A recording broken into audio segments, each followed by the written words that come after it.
Hi, I'm Hannah Blake and I'm a student at Broadway Family Karate. Today I'm going to be demonstrating the Knifehand Guarding Block Low.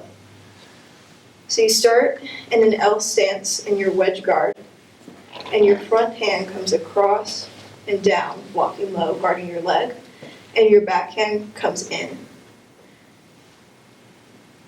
So you go across and down, and then from the side, with your wedge guard, you go down and in, away. Okay, now I'm going to demonstrate with a blocker.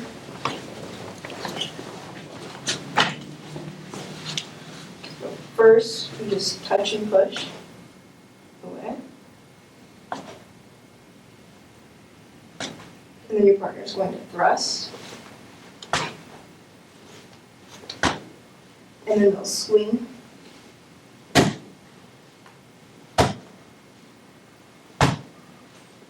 Touching in the center.